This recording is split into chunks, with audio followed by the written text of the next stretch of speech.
Bem, gente, agora a gente vai falar um pouco sobre a formação do hipoblasto. O hipoblasto, ele é dividido em duas partes. Nós temos o hipoblasto primário e temos o hipoblasto secundário. O hipoblasto primário, ele também é chamado de epiblasto, tá bom? E ele ocorre nessa região aqui do blastoderma, como vocês estão vendo na figurinha aqui, ó, nessa figurinha de cima, tá bom? Ele se forma por migrações das células do epiblasto, tá bom? Ao passo que as células do hipoblasto secundário, tá bom? Elas vão se formar a partir das células da zona marginal posterior. Vocês estão lembrados do último vídeo que a gente viu?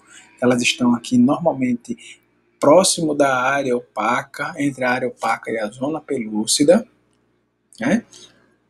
E do lado da foice de Köhler.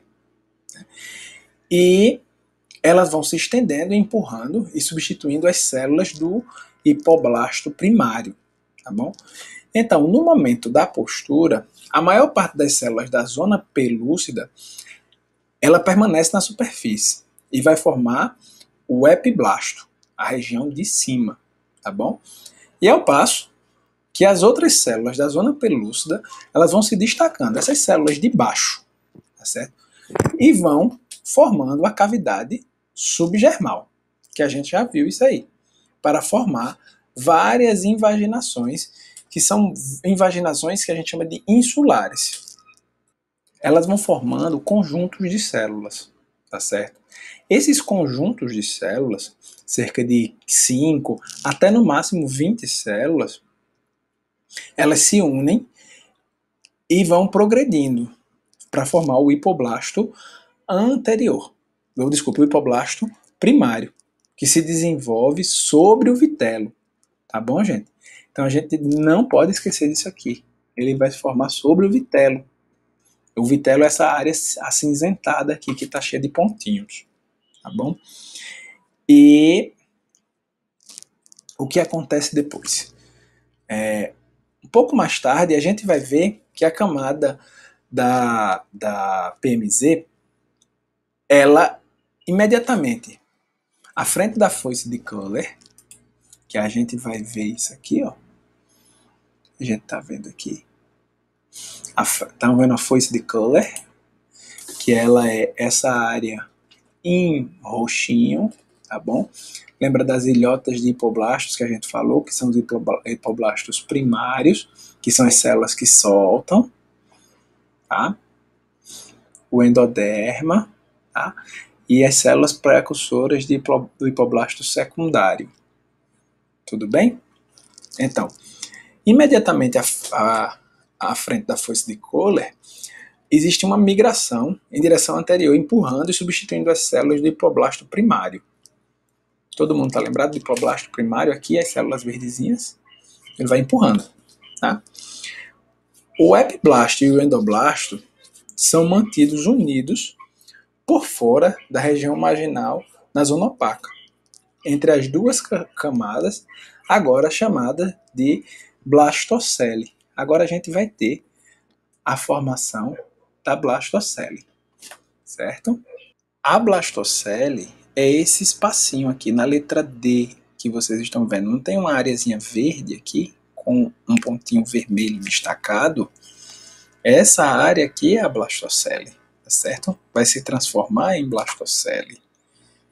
Tudo bem? Então vai haver a formação da blastocele nessa região.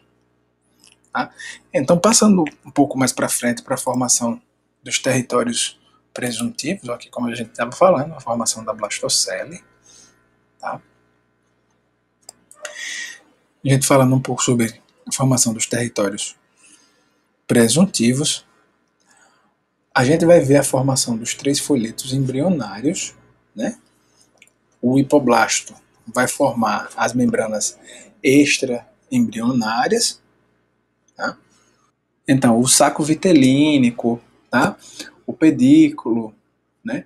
Que liga o saco vitelínico ao endoderma e ao tubo digestório, eles eram formados pelo hipoblasto. O hipoblasto dará principalmente essa contribuição. O epiblasto ele vai formar os 3 folhetos: o endoderma, a ectoderma e a mesoderma, né? Então, a gente vê que grande parte, ou a metade anterior da zona pelúcida, contém o ectoderma de revestimento, a parte de ectoderma de revestimento, né? A placa neural presuntiva também vai ser formada pela zona pelúcida, tá bom? Assim como a notocorda, tá? O mesoderma e o endoderma, eles vão formar o mesoderma. O mesoderma vai formar o mesoderma extraembrionário, tá? A zona opaca contribuirá com a formação do ectoderma extraembrionário, do âmnio, tá? E da serosa, e os anexos embrionários serão formados pelo mesoderma extraembrionário. Os territórios angioblastema e endotélio-blastema, que originarão o sangue e o endotélio, estão situados profundamente entre os limites da zona opaca e da zona pelúcida.